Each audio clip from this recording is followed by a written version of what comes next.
Hello, everybody, and welcome to the WBC Talks. Stay home, stay safe. This is round number 35. It's been 35 rounds, Jill. Oh, my God. And this time we're going to have a lot of fun.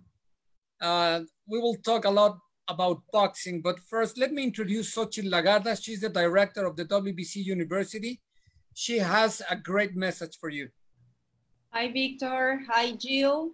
Hi, everybody at this panel. I'm very grateful for one more day, try to share a positive message to everybody that we are having the same situation all over the world. So what I try to do every time that we begin these panels is just to share a small thought.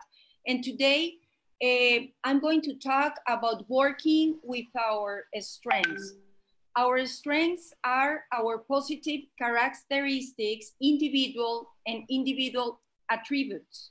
We must try in this moment to create a moment of opportunity and trying to learn more things or new things during the confinement.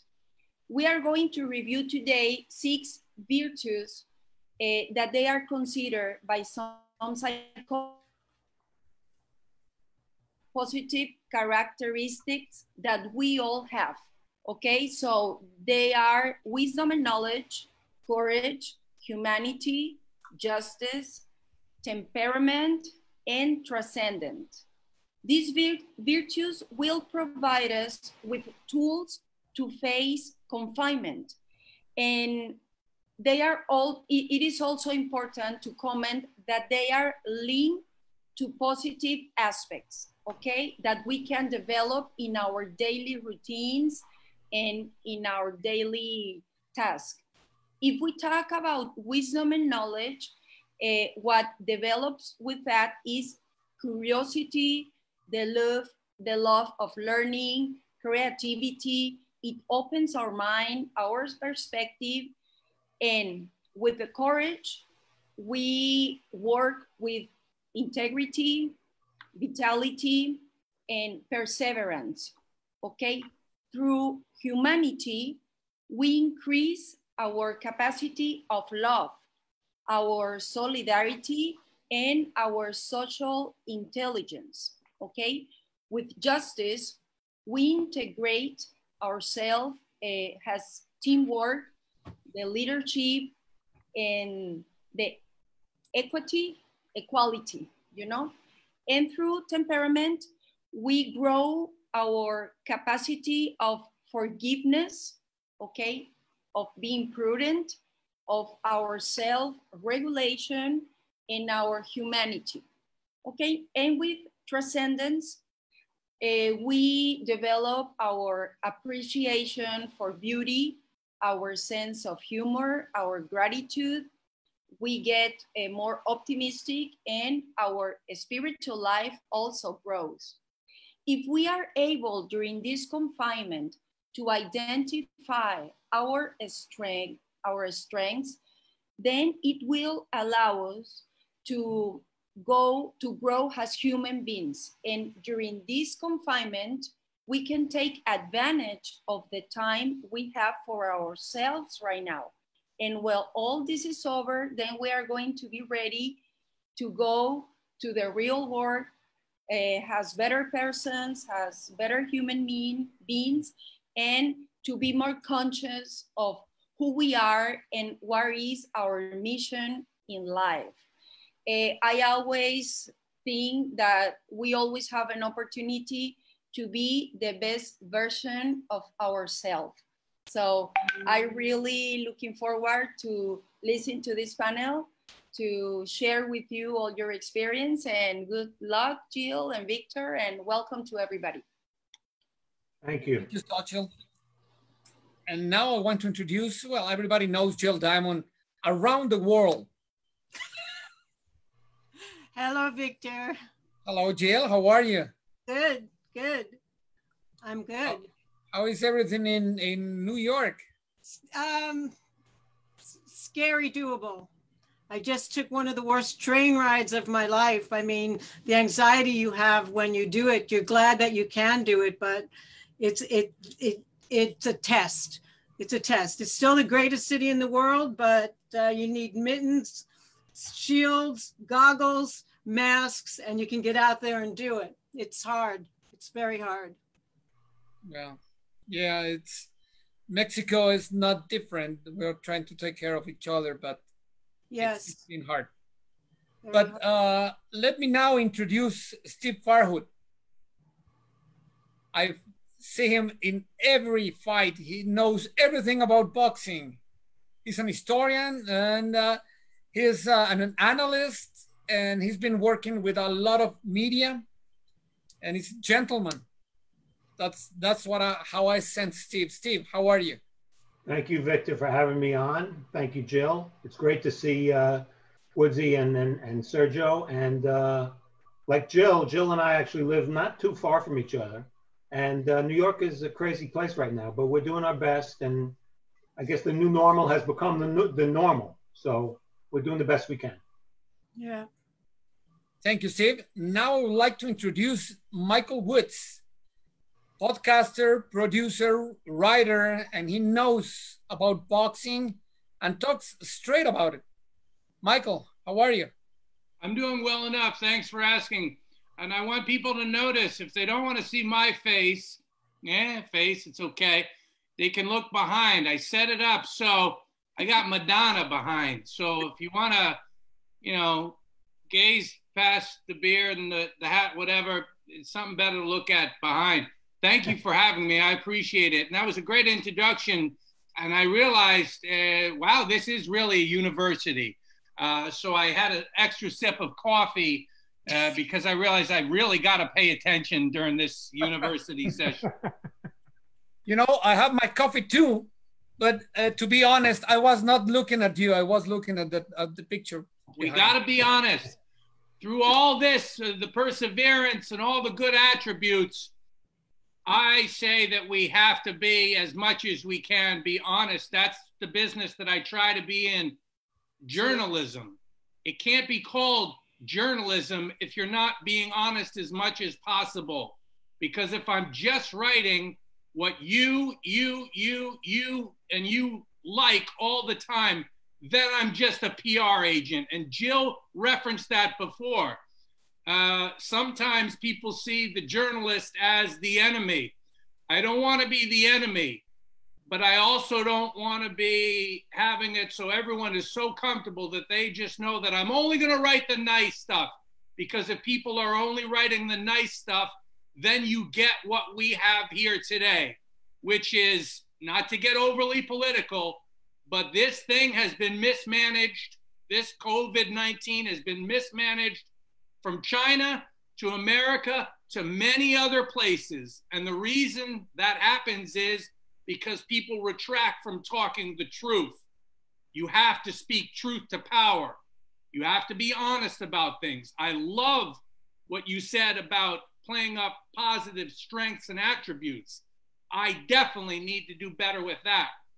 But I'm always going to be someone that is going to be trying to, as much as possible, tell it like it is. So long story short, very pleased to be here. Great looking panel. I would say Sergio probably has the best lighting game of all of us.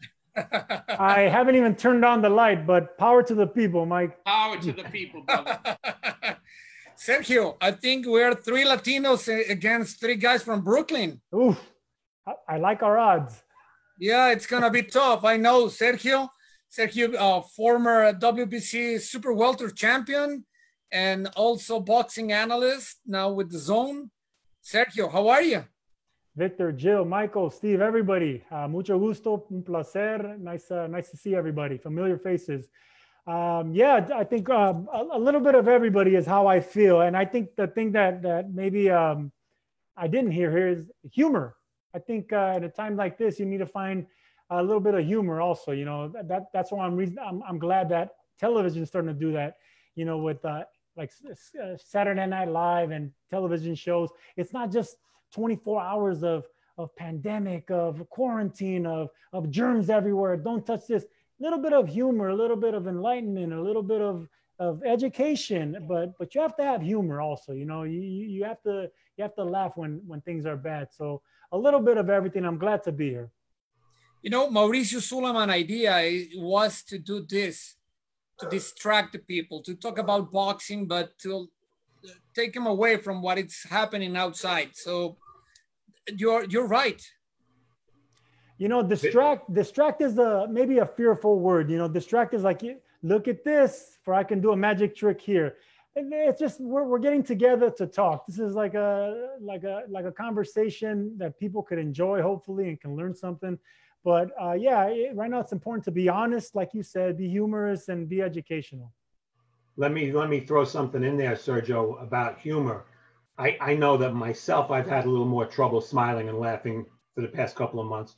One thing that took me a couple of weeks to realize is the best way to try to keep a smile on your face is to not necessarily watch the evening news. Oh, yeah.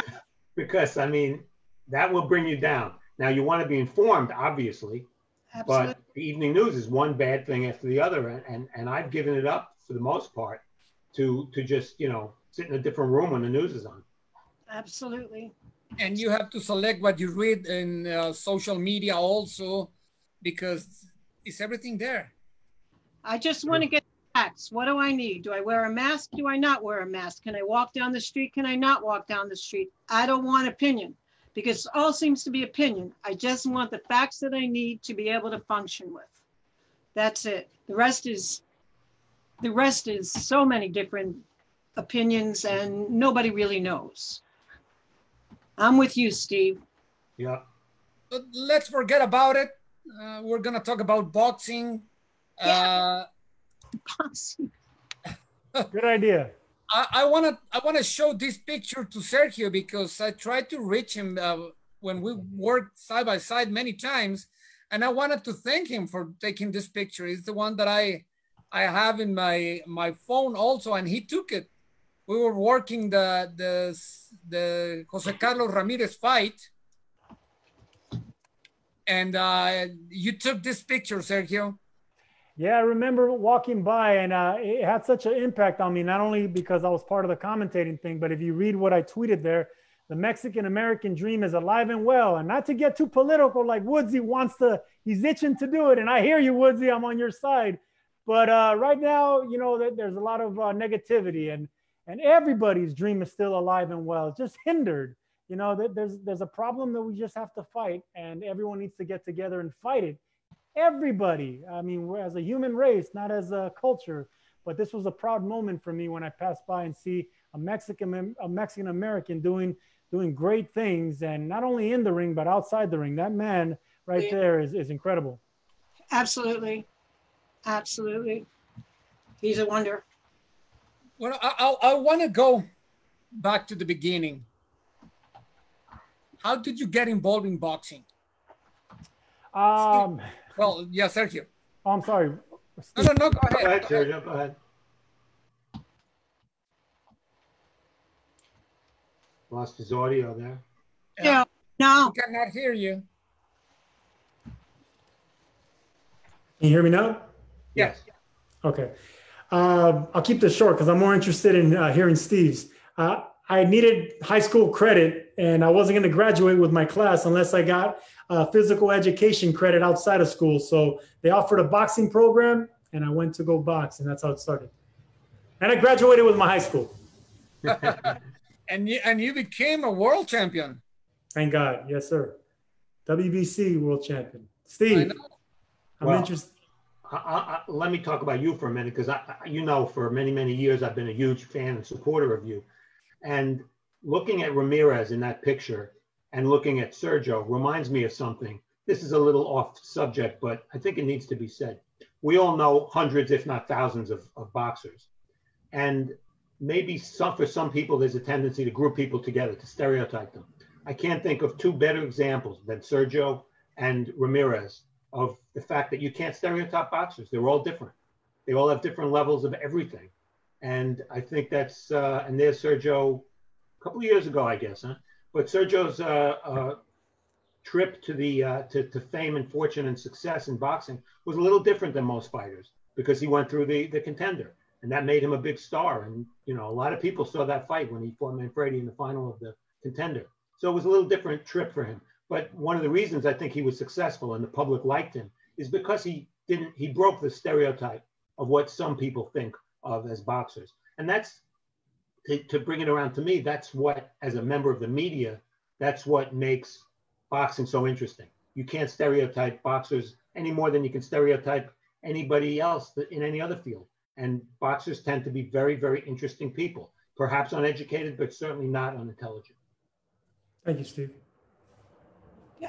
And what you guys do is so important, because it's not just calling the shot or doing the analysis, because a fighter's career rests not only on their performance, but on your interpretation of their performance and their career can really influence the path that boxer takes. There's a lot of responsibility in what you do. And how do you feel when you take the mic and when you do that, knowing that someone's career and the things that you say affect somebody's career so much? Yeah, I think it's true, Jill, that the average fan at home either consciously or subconsciously gets influenced by the announcers. Sergio knows that now, and Woodsy's done a lot of TV, some of it with me. I think that's a big responsibility. And all you can do is be fair.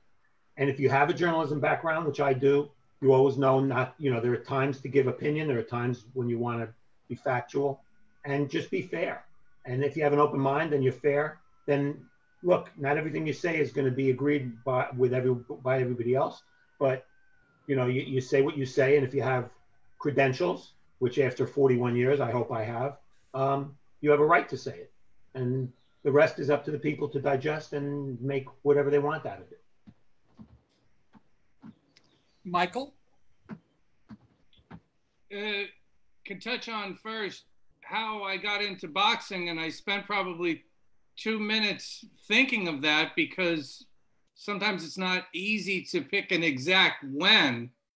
I grew up in the Massachusetts area, and I always consumed media, print media especially. The newspaper, the Boston Globe, would come to my house every day. And since I could read, since I was probably 7 years old, first section of the newspaper I would go to would be the sports section. So I was born in 1969. So in the later 70s, Massachusetts was not a hotbed of boxing. Marvin Hagler was on the ascent. So I would read about Muhammad Ali. Probably you and you and you, all of us to an extent. Ali was the first fixation for us. But what struck me, what grabbed me, was the action in the ring could be majestic, but the stories outside the ring is probably really what more so grabbed me. I didn't know it at the time consciously, but I believe that I was searching for almost a psychology, a philosophical and psychological perspective of how to handle life, how to deal with problems. Life is going to punch you in the nose and not cry for you. All of us. How do you deal with that? And that's probably as much as anything why that I've stuck with boxing coverage more than anything else over the years. And quick on what Steve said about just trying to call it like it is. That's it. I don't think of, when I'm calling fights, especially too, I don't really think about legacy or how it's going to be viewed long term, especially now. We're in a different age. With social media, there isn't probably as much of a focus on legacy of history. Sorry to dip into it, but it's going to happen. It's who I am. There was a interview with the Attorney General in the United States, William Barr, the other day, and so the reporter said, "Well, how are y'all going to be judged on this? Is history going to look back on you kindly?" And he said, "Well, people who write the history books are usually the winners." That may or may not be the case. Oftentimes the journalists look at how things went wrong because we want moving forward things to get better and to be done better. So when I'm calling a fight like Steve, I just want to get it right in the moment.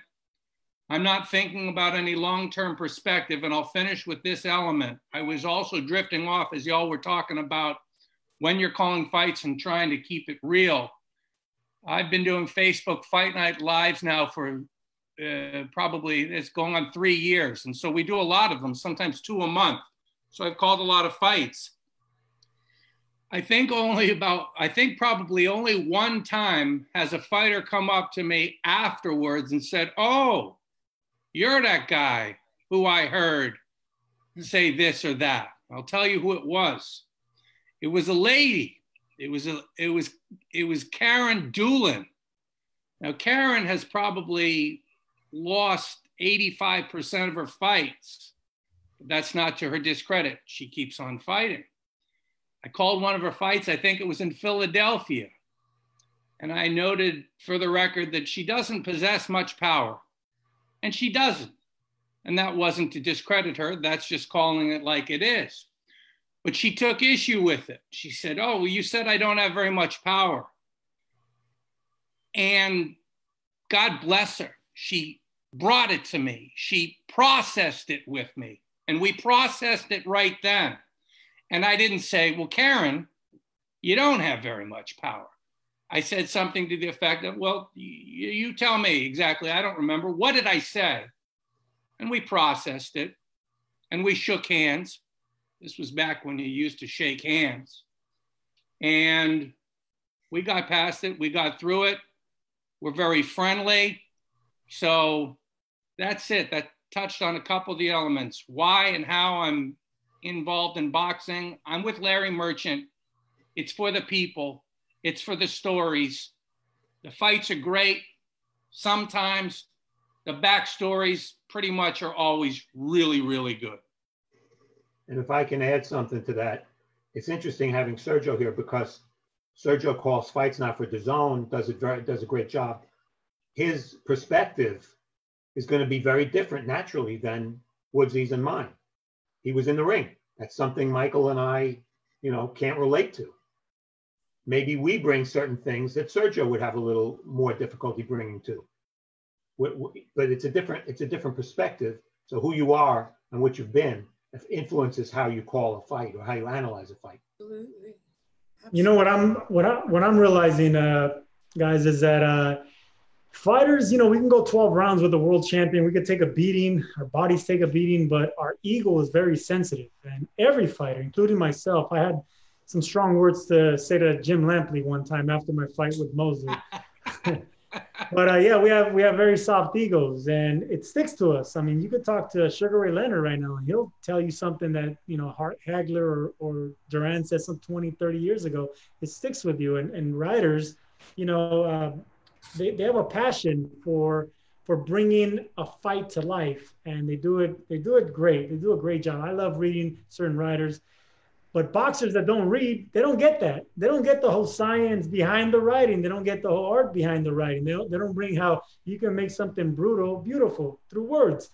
I get it. You can do it through movies, through words, through art, however you want to do it. Boxers just see ding, boom, boom, boom. That's beautiful. I respect what writers do. I respect what judges do. I respect what analysts do. And since I'm doing a little bit of everything, it is hard to please everybody. And I'm not going to do it. I'm not going to be able to please everybody. I can just be honest with myself. That's it. I would like to share with you, I'm a good friend of Carlos Cuadras, and I called the fight against Chocolatito. And I saw Chocolatito winning, of course. And 2 weeks after, I met him here in Mexico City, and he approached to me and said, I'm mad at you. You said that Chocolatito won. Why did you say that? Don't do that? I said, would you lose a fight on purpose if I ask you to? He said, of course not. Don't ask me to call different if I saw Chocolatito winning. And then he understood that we have to do what is right for us, what we think is it was the right thing, what we saw. We just said what we saw. And one other thing, Victor, that I think a lot of the fans don't understand. Do we have favorites? Of course, we're people. I might like this fighter more than I like that fighter. But when we call a fight, we really I can say for myself, 98% of the time, I don't care who wins. You know, I'm doing my job, and it doesn't matter to me personally whether Sergio wins or Manfredi wins. It doesn't matter. You know, we put aside any personal feelings. Fighters sometimes don't understand that, and they take it a little personally, especially when it comes to scoring fights, which of course I do unofficially for Showtime, and that will get you in tons of trouble.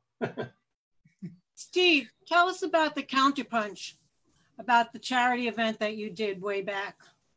I'd love Well, that's interesting you bring that up, Jill, because one of the most frustrating things about this whole pandemic has been that I am helping society best by doing nothing.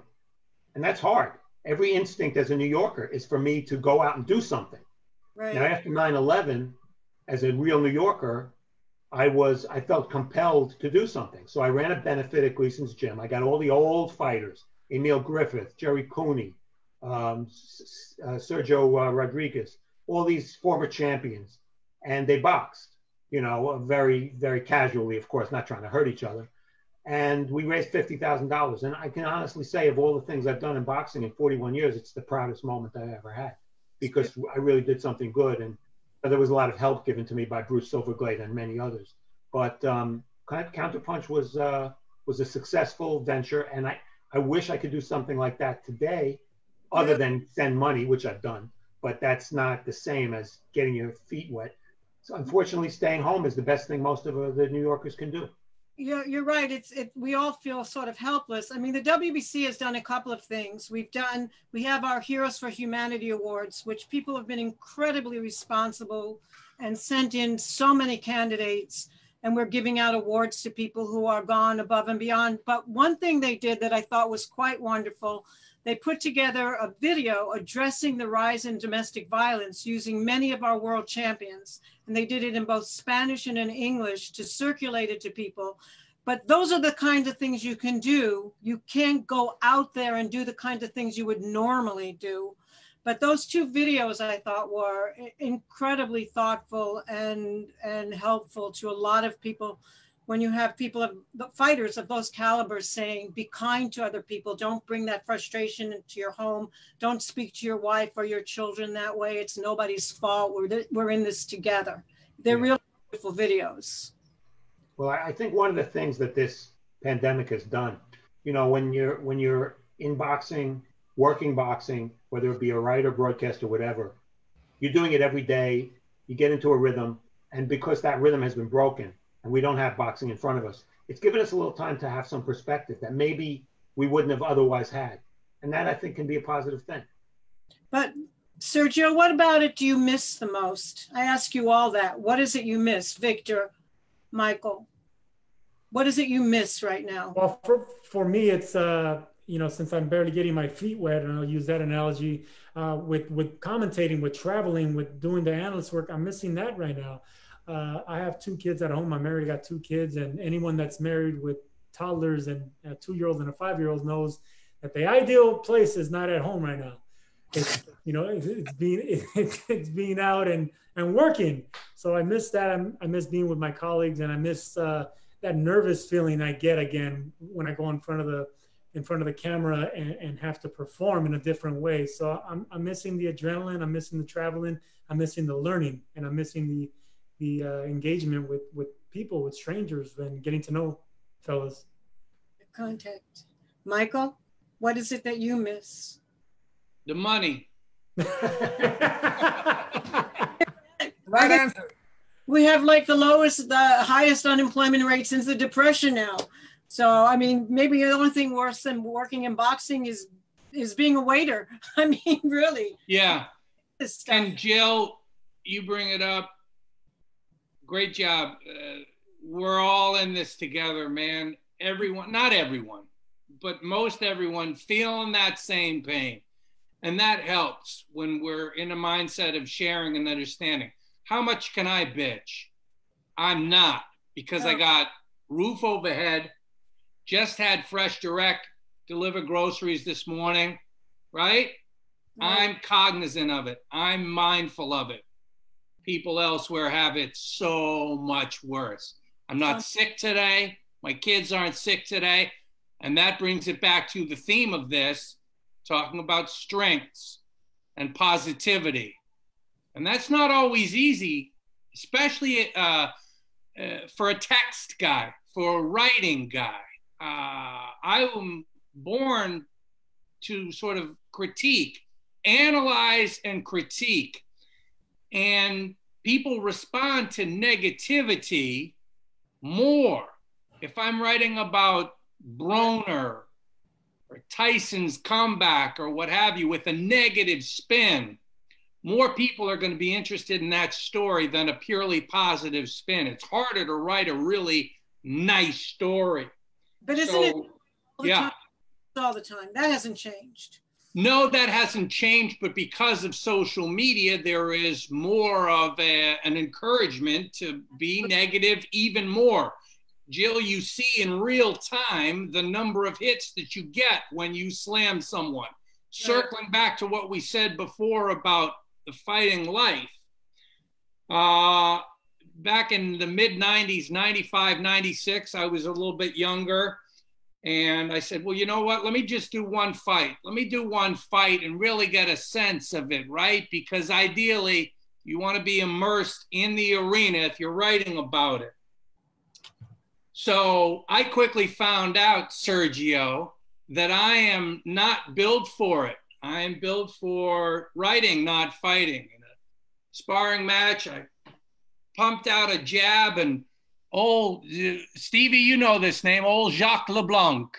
Sure. 𝗥𝗢𝗨𝗡𝗗, real cutie. He slipped a punch. Now, it wasn't going to be hard to slip a punch from me. He probably saw it coming from Alston Brighton. But he slipped a punch and tore a tendon in my elbow a little bit and shrugged it off. But I couldn't shrug it off. The damn thing never healed. But with a Sergio, right, and all these guys, they're going to fight through it. They're going to get better. And even if they don't get better, they're going to fight through it. That wasn't for me. But what I learned was what it feels like to get your ass kicked. And the pain at the moment is not as bad as 1 day later, 2 days later. That's when the bruises and all that shit really comes forward. So I learned, and I'm able to empathize. And I'm actually getting better as I get older, more humble in a way. I just about never shit on anyone when I'm calling a fight because they're all trying their best. As long as you're trying your best, I'm not going to bust your chops. The immense courage that it takes to get into that ring demands that I respect all these men and women. And it pisses me off sometimes when some of these writers especially are disrespectful and call people names and tomato cans and this, that, and the other. I won't mention the names now, but a couple guys, I just don't like it. And I don't say that anyone has to be a former fighter to do this, but it really does help if you've won a couple fights and you know that elation, and even more if you've lost a couple of fights and you know the pain. And so that's something that sticks in my craw a little bit when I see people doing that. This downtime in this period, it's not going to be everyone using it to their best devices and being introspective and smart. Hopefully, I will learn from it. I will improve in 1 or 2 different ways, and maybe some of those writers or commentators outside looking in can do the same thing. Maybe they'll listen to this and say, maybe I shouldn't be such a punk and be busting on someone for not doing it, quote unquote, right in the ring. Anyone that steps in there and does their best deserves immense credit. Hallelujah. Victor, what do you miss the most? I agree with Sergio on almost everything, but there is a point that I miss the most. It's the point when you have your headsets on, the fight is about to start, and the producer said, ready in 5, 4, 3. That countdown gives you all the the adrenaline and you're getting ready. You know you have everything, but you know that you don't know what's going to happen on the ring, and you're going to be part of it. So it's that feeling. And talking about what Michael said, I went to interview Antonio Margarito. He's a good friend of mine. He was training for Pacquiao. And I got onto the ring with him with my gloves on, asking, what are you going to do when he starts moving this and he's doing that? And then he threw a punch and he cut me on the chin. It was not, he didn't throw it to hurt me. He just was, we were talking. My legs, I didn't feel my legs. Wow. Everything at some point was a little red or black or I don't know what colors. I was lucky that the ropes were right behind me. And I just went there. He got me before I fell down. And at that moment, I understood even more the respect that you have to have for fighters. It's amazing what they do. Maybe because I'm with the WBC also, I respect, as you said, everybody's job on there, not just the fighters. I hate when people said the judge, he robbed this fighter. He's not trying to rob anyone. That's what he saw, and he's trying to be honest. I work with a lot of judges and referees with the WBC, and I know that they're just doing their job and trying to be honest. They don't try to make any harm to boxing that we all live from, you know? So I agree with you, Michael, also. We have to have respect for anyone that gets into the ring because it's hard. It's really hard. Steve? Well, I'll speak for my wife first. What she misses the most is seeing me leave the apartment with my bags. You know, it's really true. I mean, I make a joke out of it, but those of us who go to fights on the road a lot, this becomes the rhythm of our life. This is what we do. And all of a sudden, I'm home for 3 straight months, and she's going, don't you have somewhere to go? Yeah. Two nights ago, she packed my bags, even though I had no plane ticket, just to pack my bags. So, I mean, what I miss the most is being with the guys who I work with. I was fortunate enough to work with Sergio and the 𝗧𝗔𝗟𝗡𝗗 group for a year. But Showtime is, of course, my longtime home for 20 years. And I miss Paulie, and I miss Al Bernstein, and I miss Morrow and Brian Custer, and I miss the guys. But kind of similar to what Victor said, the real thrill of what we get to do as boxing journalists is when that first bell rings, because you don't know what's going to happen. I don't care who's fighting. You never take anything for granted. You don't know who's going to win, and you don't know how they're going to win. And everything can change in a split second. And to me, that's one of the biggest appeals of boxing that makes it different from other sports. And that's a big thrill, even after all these years. It's fabulous. Fabulous. Sergio, while you were doing the Contenders and all the pressure of being, what was it like being followed around by those cameras every time? You had no privacy, right? Yeah, and you know, people that think that I naturally became, you know, pretty good at talking in front of a camera, that actually helped a lot. The Contender helped a lot because, yeah, it was weird. They follow you everywhere, even to the restroom, and you're mic'd up the entire time. So when you go to the restroom, they're listening to you go to the restroom. The only time they take it off is when you take a shower.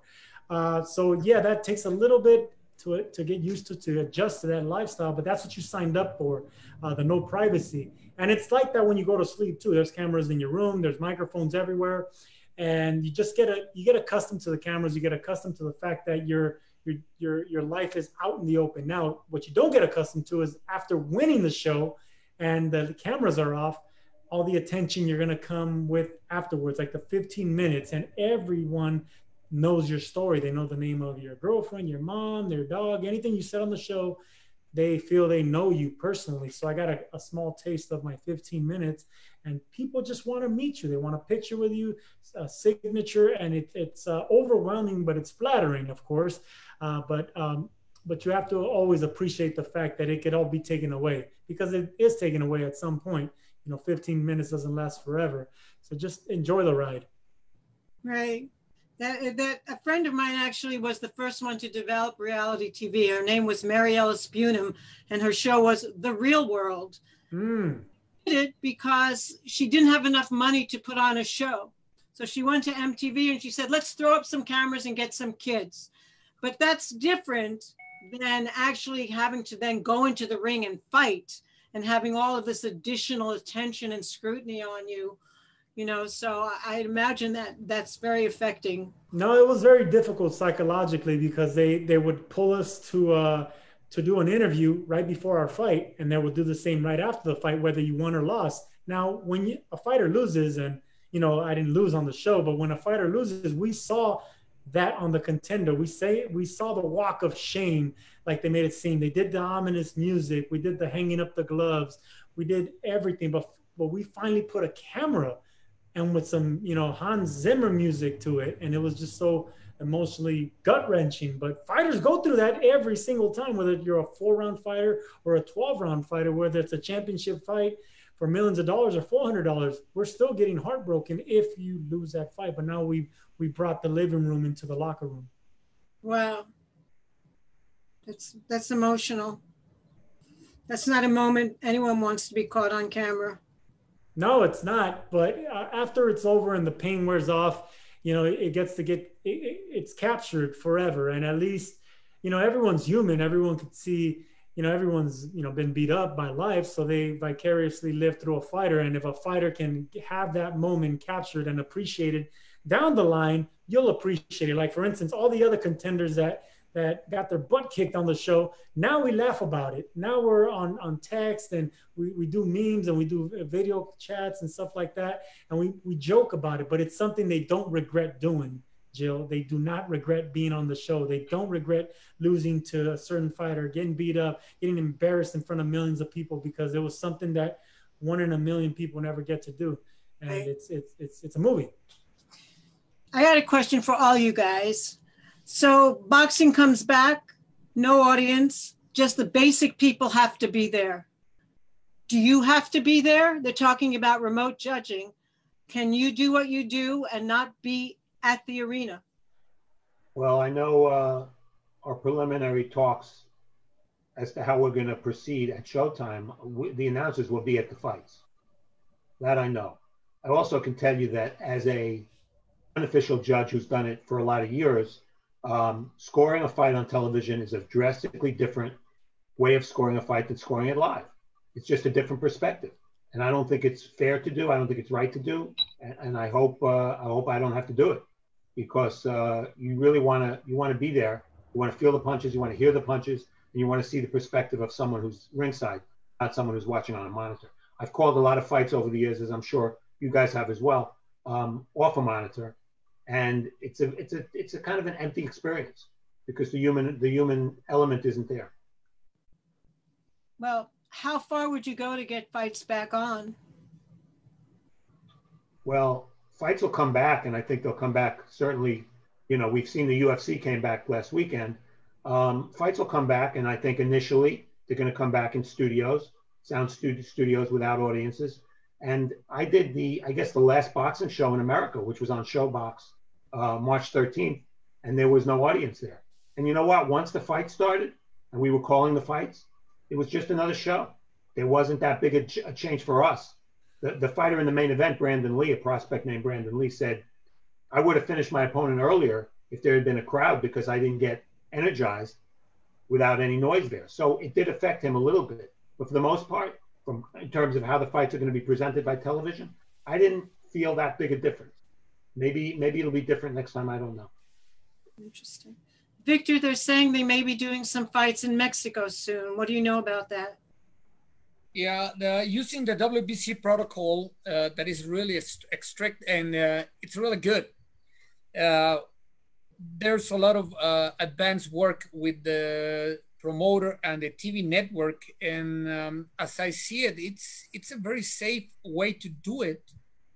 Of course, there's always a chance that a week before the fight someone tests positive or something like that, but the idea is to reduce that. I see it very possible, very doable, because many people, there's not going to be many people around the ring. It's going to be strange and weird, like Steve just said, but it's really advanced. The commissions are studying the protocol, but they think it could be done.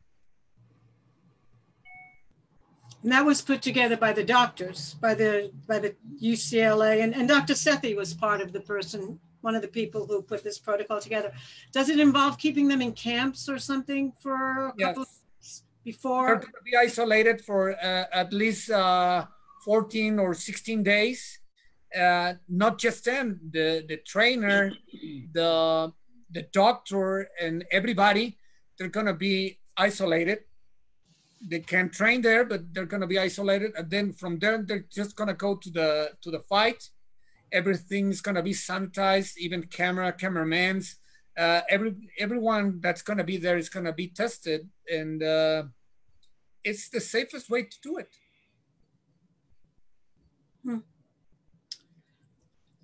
I think one thing that people have to understand is when we say no audience, that doesn't mean there aren't going to be any people ringside. If you just do the math of who has to be at a fight, well, you need 3 judges and a referee. If you have 3 televised fights, that's 6 fighters. Maybe they each have 3 other people with them. That's 18 people right there. You have to have ringside doctors. You have to have announcers. You have to have cameramen. And you have to have technical people running the show. So no matter what you want to do, you can't do a live boxing show without probably 50 people in the arena. You know, Steve, just to touch on that, when I was on the Contender, we fought in front of it was about 100 people, maybe a little bit more, but it was all the production. It wasn't, we invited maybe a handful of family members for the cameras, but everyone else cheering was the production, was the makeup people, or everyone that worked for the Contender. And it worked. As long as you have the lights, the music, the smoke and mirrors, you're still fighting a legitimate opponent in front of you. And once the bell rings, the adrenaline kicks in and you forget about the crowd.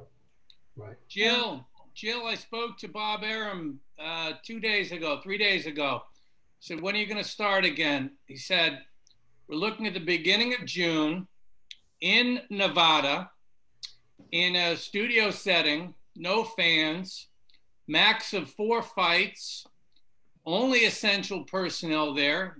Farhood, you would be essential as a caller of the event. They would be quarantining participants in a hotel. Before you would be entering the hotel, you would be given a test. These are going to be quick tests. Results would be available within 5 hours. You would be in a hospitality suite in a tent outside the hotel while you awaited your results. Arum would not be going into the tent and then to the hotel because he doesn't want to be tested and doing all the waiting. So, in other words, what we're saying there is it appears to me he's doing it meticulously. That's the way it has to be done. Now, some people are going to argue saying there's too much of a desire for meticulousness. And they're going to say, well, it's a fight sport. It's already very dangerous. It's ridiculous. But try telling that to someone who's participating, not just a fighter, but if it's a cameraman, say that cameraman or camera woman has a 5-year-old kid at home. And because of sloppiness and a lack of meticulousness, person becomes infected. To me, that isn't right. So I'm with Arum. Do it as meticulously as possible. Absolutely. I will tell you this also. I was talking yesterday to Mark Fratto of Lineker Media, who does the production for Facebook Fight Night Lives. And he's sending word out to promoters. We're going to be getting back into business a certain time frame and probably doing it, don't tell anyone else this, but probably doing it in a pay-per-view manner. Revenue has to come in somehow, right? Yeah. So maybe $5 pay-per-view or what have you. And I said, well, Marky, would the blow-by-blow and the analyst be there on site? Wondering the same thing. Maybe you call it remotely. Yeah, we'd be there on site. So again, what I want ideally is this to be done with as much intelligence and intel as possible. I was reading something from an epidemiologist yesterday, Jill, and they said that a lot of research is showing that probably it's a good, safe bet that virus transmission is not occurring so much outside. It's in a contained space in your subway car, in your small room at home. Not yours, Jill, but in your home where people are in close proximity to people and your spray and what have you. So I said to Fratto, hey, let's book some fights outside. That makes sense. Let's do it as smart as we can. Please, don't be stupid. Don't rely on opinion. And don't be macho. I'm going to wear a mask.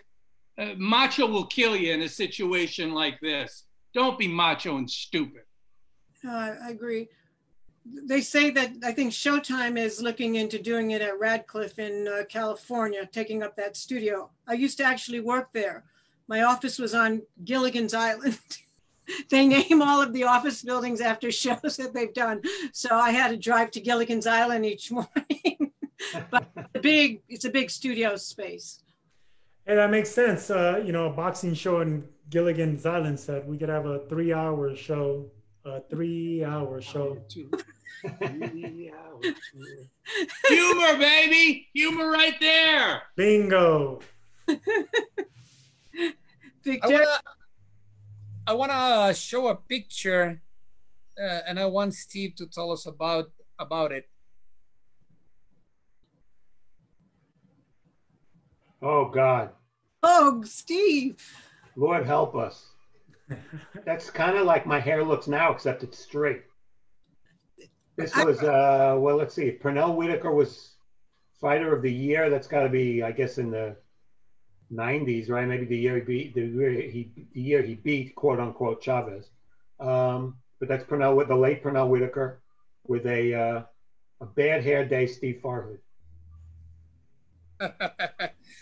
I would like to ask you about your best interview and your worst interview. If you can tell us that moment, how was it, who was it, or if you don't want to say who was it. Well, it's funny that you just showed Pernell Whitaker's picture, Victor, because probably the big name fighter who I had the worst relationship with was Pernell Whitaker. I loved him as a fighter. He's one of my favorite fighters. He was one of my favorites from that Olympic team. But in terms of meshing with him, interacting with him, it didn't work. And I'm not the only person to say that. I hate to speak badly of those who are no longer with us, but he would be the worst. The best, well, I think we'd all say Tyson would be up there. You get Tyson when he wanted to talk, and he was a fascinating guy to talk to on many levels. So he would be up there, but so many others. But Tyson, and for that matter, Don King, most fascinating man I've ever met. Floyd tends to be a little more careful with what he says. But Don King, I would say, is probably he is the most fascinating and interesting person I've ever met in my 40 years in boxing. What about this one? This is Floyd on live TV. You know, you do an interview on live TV. Obviously, it's a little different than doing a print interview because you have time restraints. But Floyd is good. He loves Showtime, so he never says no to us. And a lot of my interviews with him have been more with Floyd, the promoter, than Floyd, the fighter, because he's obviously been off and on, active in the last few years. So Floyd's always a gentleman to talk to, and always gives us the time. And you, Michael? Oh, it's a good, tough question, my friend. You're a journalist. There have been plenty of bad ones. Sergio, I'll share this one with you because it's someone related to you in a way. I remember this was, I think, first season of Contender, and I was writing for ESPN at the time. I'd just seen an episode in which I think it was your season. Ray Leonard had brought everyone over to see his mansion. Was that you? I think that was season 2, but I might have... Season 2. All right. And his point being, like, you too can get some of this if you win the title and the championship. So I did a phoner with Leonard probably a day or so afterwards, touched on the subject of this tantalizing prospect of seeing the mansion. Don't remember what I wrote about it, but it was nothing that you didn't see on the TV. And then I get a message from someone at ESPN, a higher up.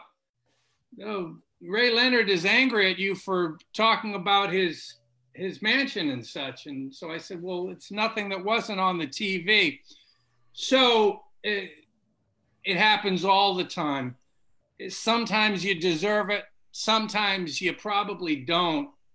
Nothing you can do about it. George Kimball, the late George Kimball, said to me, 20 years almost, he says, if they're liking you all the time, then you're probably not doing your job right. A lot of the times when interviews are not going well is with an athlete who, it's not personal with me, but they just don't trust media. They've been burned maybe once or twice or 10 times before, and they just don't want to give anything to you. Again, I can understand that because it does happen because people don't do it right. I'm not going to name the names there because I don't need to stir any what's the name of the hornets that are killing people now? Murder hornets?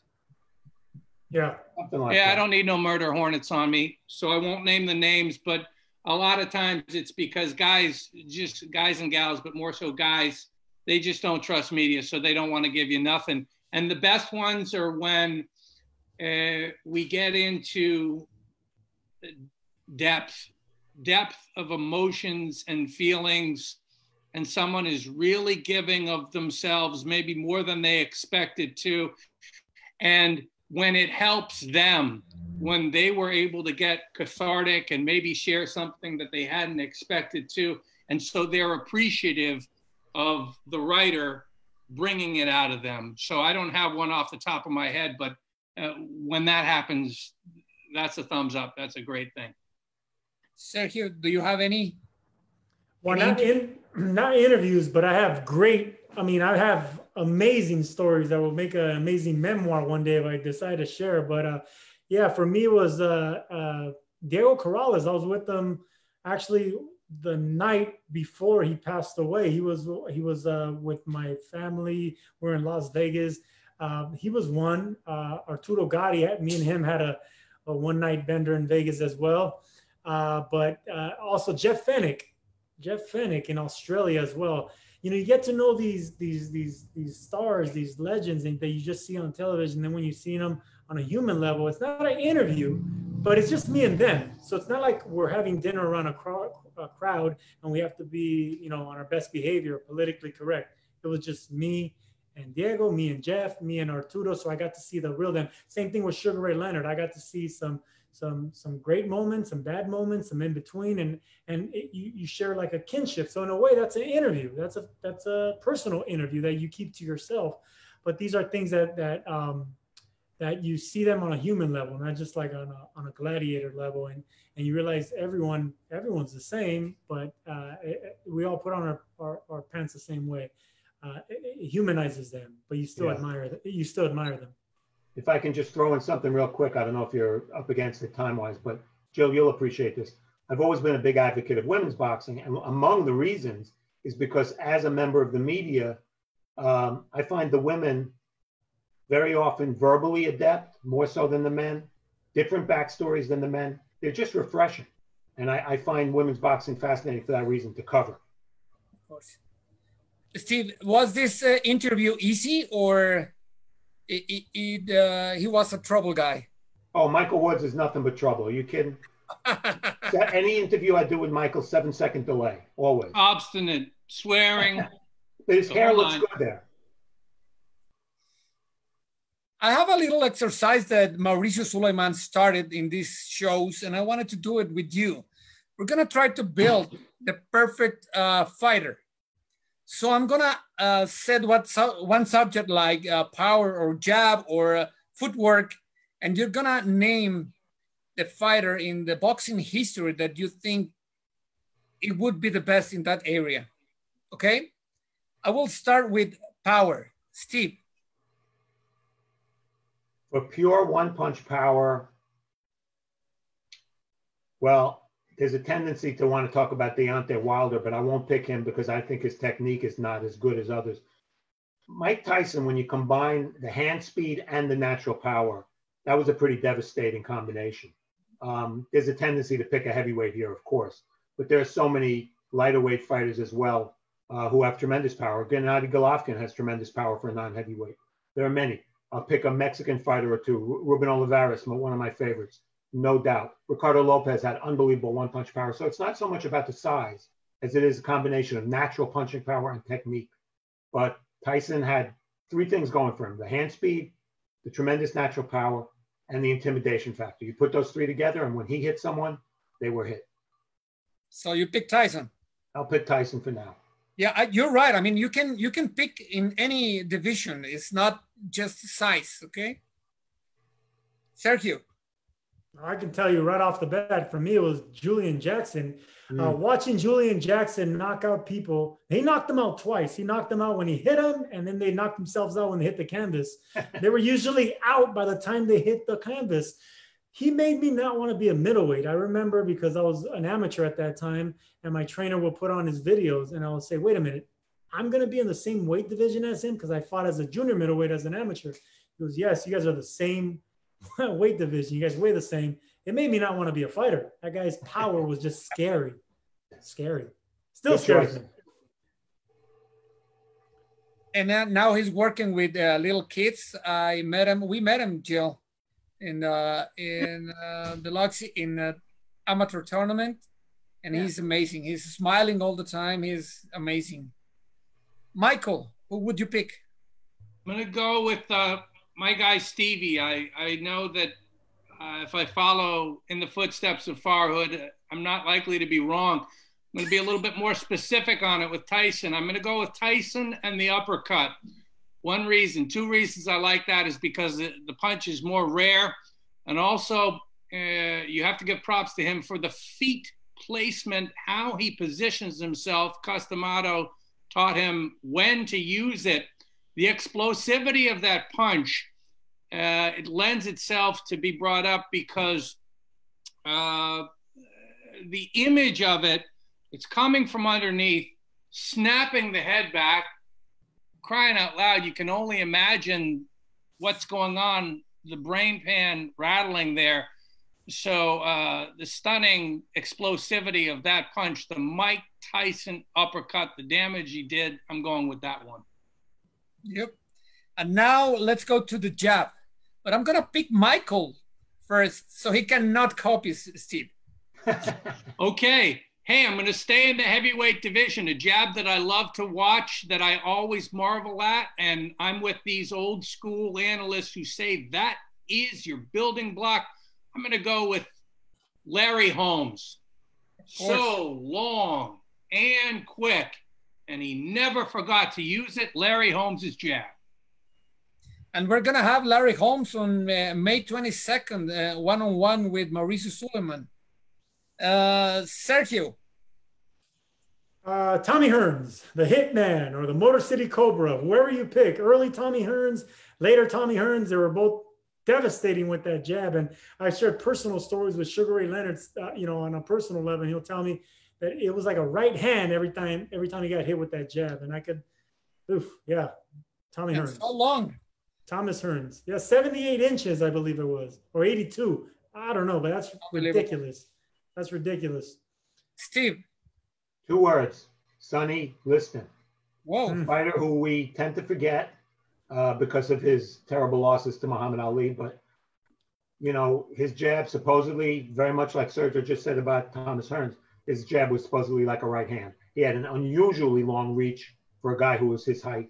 And his jab was as good. I can't argue Larry Holmes. I mean, that's a tremendous pick. But just to be different, I'd say Sonny Liston. Great. Now let's go with footwork.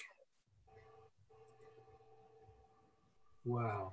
Sergio. I'll start off by picking maybe somebody a little bit off the beaten path. Obviously a great fighter, Salvador Sanchez. Whoa, just nice. A brilliant fighter in so many ways. But, you know, there's a tendency to stereotype Mexican fighters as being pressure fighters, in-fighters, left hook to the body.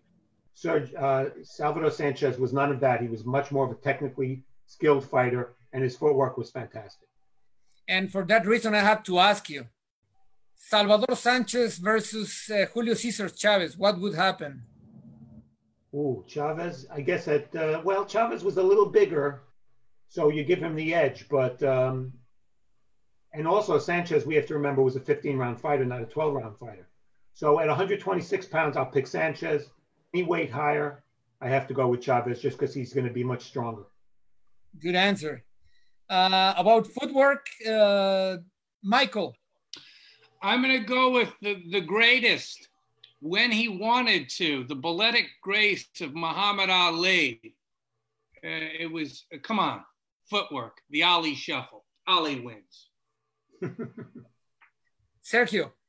Well, I mean, of course, Muhammad Ali and Sugar Ray Leonard when you think of footwork, but I'll throw another name that I used to love watching him fight. Wilfredo Benitez, you know, one of the youngest champions. He was always in position to punch hard, punch fast. He was a boxer. He had excellent upper body movement, head movement. He was just always in position to hurt you, and it started with the feet. So Benitez for me. What would you say about Willie Pep, Steve? Well, we all know the story about Willie Pep, that he supposedly won a round in which he didn't throw a punch just because he was so defensively brilliant. Willie Pep was a great defensive fighter, did not get hit a lot, but he moved a lot in the ring. See, I prefer a defensive fighter who doesn't need as much movement. Let's say a Nicolino Loche or a Wilfred Benitez or a Floyd Mayweather in the later years. Maybe he moved a little bit more when he was younger. And then there's Pernell Whitaker. And I would have to say, despite what I might have said before about Whitaker, I would have to say for pure defense, standing in the pocket and making your opponent miss, I would go with Sweet Pea. Let's go with defense. Who would you pick? Defense, Whitaker, yeah. Whitaker. Sergio. Whitaker, easy. My trainer would make me look at his videos, and he was a southpaw, so I couldn't really relate to a southpaw. So he would ask me to watch the television from a mirror. That way he looked like he was an orthodox fighter, and it worked. So I would watch Sweet Pea Whitaker through the reflection of a mirror, and it looked like he was orthodox fighting. His defense was immaculate. Pernell Whitaker. Nice. Michael? I'm going to go with Floyd Mayweather. Mayweather's in-ring vision is the best that I've ever seen. His ability to perceive what is coming or might be coming at you was on an A+ level. Never seen anything like that.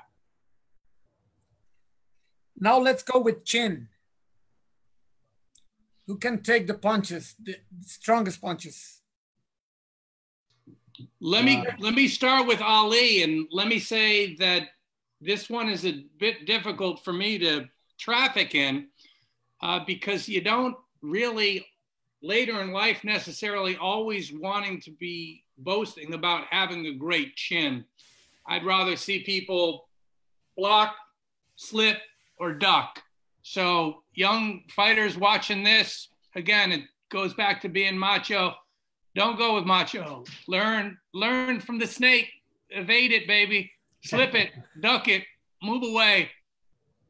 Don't be happy about how well you can take a punch, but Ali had a great one. Sergio. I'll go, Victor. I'll go with one old timer and one more recent. The old timer, I'll go with Jake LaMotta. We all know in Raging Bull, he said, "Ray, you couldn't put me down." He only got knocked down once in his entire professional career. I don't know how many fights he had, but it was a lot.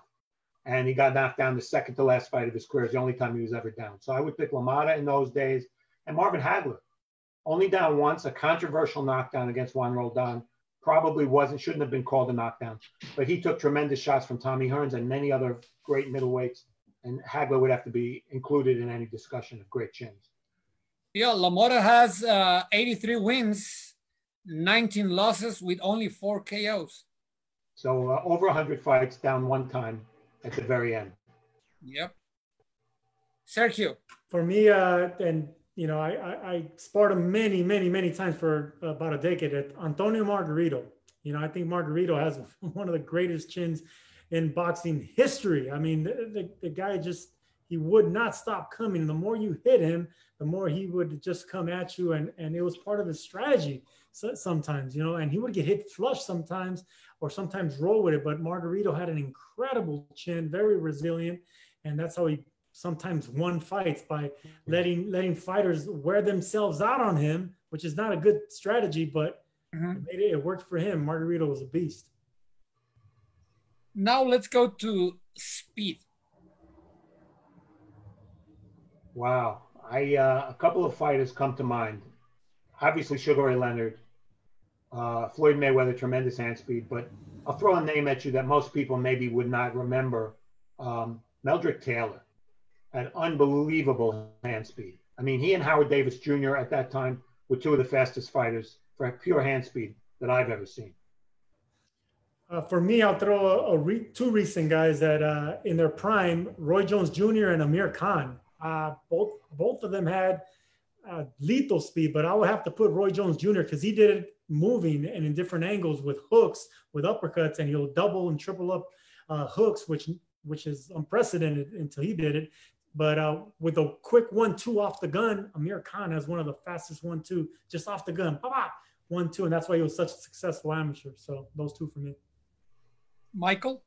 I'm going to go with Sugar Ray Leonard here because it was speed combined with accuracy. His flurrying, both in stealing around and also when he had someone in trouble, I mean, he was just a shark. The way he would hone in, rat-a-tat, 5, 6, 7 or more punches. I think he gets the nod for me over Roy Jones because the combination of the speed with the accuracy. Okay, let's go now to intelligence. Who was the smartest fighter? Or first name comes to my mind is Mayweather. I think he made adjustments from when he was 130 pounds to when he was 147. I think he did things, watching slow motion, you would see him throw a punch, keep his arm extended to move his opponent's head or to move his own legs. I mean, he did things I've never seen anybody do before. And tremendous ring intelligence. Also, Roy Jones, tremendous ring intelligence. There were fights where Roy wouldn't throw a single jab because it wasn't the right punch to use. He got by on tremendous athleticism as well. But I think Mayweather, for pure ring IQ, would get the nod from the fighters I've seen. Yep. I still believe that Mayweather leaves like 5 seconds ahead of us. Yeah. So he knew where the punch was going to be. Sergio. Well, I was going to say Floyd Mayweather as well, but now I got to use someone else. Andre Ward. I think Andre Ward is, and what do they both have in common? They both retired undefeated, right? But they're just intelligent inside and outside the ring. They didn't take chances they didn't need to. Even when they had their opponent hurt, they will take a calculated risk. If they couldn't get you out, then they'll just wait, and usually they'll cruise into a decision. But Andre Ward, for me, is just Picasso inside the ring. Of course. Michael? Floyd's going to get another vote, and it makes sense because he did it since he was in diapers. So you had the genetic makeup, dad had the genes for it, and then the mental acuity coming from watching it all the way up. So it was innate in him, and he had the learning basis for it, made him the smartest fighter in the ring that I've ever seen. Okay. And finally, heart. I'll let someone else go first so they can. Michael. Hey, let's go with Muhammad Ali. Heart can be a tough one because at times fighters have that stubborn pride, and sometimes, almost all the time, they maybe fight on one fight too many, but I don't hold that against them because that's human nature. Ali getting rope-a-dope, man, is that heart? I'm going to say that it's heart. It wasn't, in retrospect, maybe the smartest thing to do, but I'm going to widen out the definition of heart. We tend to think of heart as being guts too, right? But Ali had that heart too as a humanitarian, and bringing it away from distraction, but bringing it right in on the issues that need to be talked about race inequality and such in this country. So he had heart, all definitions of heart. Sergio. You could put Muhammad Ali in any category, you won't be wrong, but I'm going to say Sugar Ray Leonard. Killer instinct, stopped opponents when he had hurt, just heart. He had more heart to spare. I mean, even in his later defeats with Terry Norris and Camacho, he still showed heart in those fights. And that's where I think he got a lot of respect from the people that thought he was just a pretty face. You know, taking the beatings he did in the later part of his career, showed his heart, his chin, his will to always think he has a chance of winning. So for me, it's Sugar Ray Leonard. Okay. Let's go, Steve. Okay, I'll go with a fighter who we consider maybe a step lower than the top, and that's Arturo Gatti. And if Gatti didn't have heart, what did he have? He got by strictly on heart. And there are so many examples of fights that were lost. And let me throw in one other name, similar to Gatti, maybe a little bit higher level, 𝗧𝗧𝗡𝗏 Muhammad, who when I first started covering boxing in Atlantic City, he fought there very frequently. And again, same thing, he would be beaten and he'd come back and win. So those are the two names that come to mind first. Thank you. It is really good. I mean, we can get a perfect fighter here. Well, this is supposed to last 1 hour and we're way ahead that. So I just want to thank you for all this boxing chat. I want to ask you for a last comment, but in that comment, I would like to have your favorite fighter. Doesn't have to be the best, but the one that is the one that you admire. Let's start with Michael. I'm going to go with a man from Massachusetts who didn't have the best one-loss record, but just a freaking great human being. So humble and decent. I'm not going to lie and say I don't love him. I love Mickey Ward. I'm going to say Mickey Ward is my favorite fighter. Right now, he's dealing with some probable CTE issues as well. So he's always in my thoughts. I'm going to go with Mickey Ward as my favorite fighter. And I'm going to say thank you so much for inviting me on this. I had a hell of a time. It was an honor and a pleasure. Thank you, Michael. Sergio. Combination of two people that I got to meet and become friends with, of course, Sugar Ray Leonard and the great Roberto Duran. A mix of them two, you can't go wrong. They had the speed, the power, the killer instinct, but they were smart fighters. They were defensive. They had chins. I mean, the perfect fighter, perfect humans, perfect friends. Thank you, Sergio. And Sergio, thanks for being with us. It was a pleasure, Victor, Jill, Michael, we got to do another interview. And Steve, thank you for calling me to do this. This was a pleasure. Steve, did you answer? No. I'm going to echo what Sergio said a little bit. My favorite is the purest fighter I've ever known, and that's Roberto Duran. So I have to go. I was fortunate enough to cover a lot of his biggest fights. And if you just loved fighters and boxing, you had to love Duran. And to echo what these guys said, thank you so much for having me on, Jill and Victor, and it was a pleasure and always fun to talk with Woodsy and Sergio. Thank you, Steve. Jill. Victor, you didn't ask me mine. Who's your favorite fighter? For right now, at this moment, I adore 𝗧𝗔𝗟𝗏𝗧. Now, he's got miles to go before he sleeps, but talk about having a heart inside the ring and outside the ring. The guy will, there's just something about the guy. I like him. But we are so pleased that you joined us today and spiced up our lives and the lives of the people at home. And it's just been a pleasure. So we always end the broadcast two ways. Firstly, are we allowed to do the virtual hug without Mauricio? I don't know, Victor, what do you think? Yes, of course.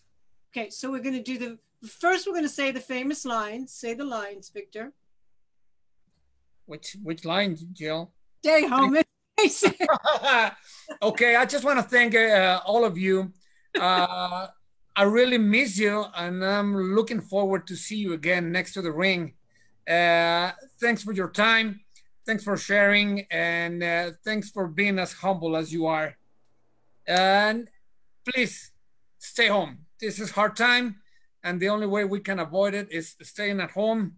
This was round number 35, but it's really 70 for me because we have a Spanish version and an English version. So Thanks for being with us. I really enjoy it. And stay home, stay safe. Stay cool. And virtual hug. Come on, bring it in. Come on, bring it in. With keys and everything. Thanks, Mike. Yes. Thanks, everybody. Stay at home. Thank you so much. Bye-bye.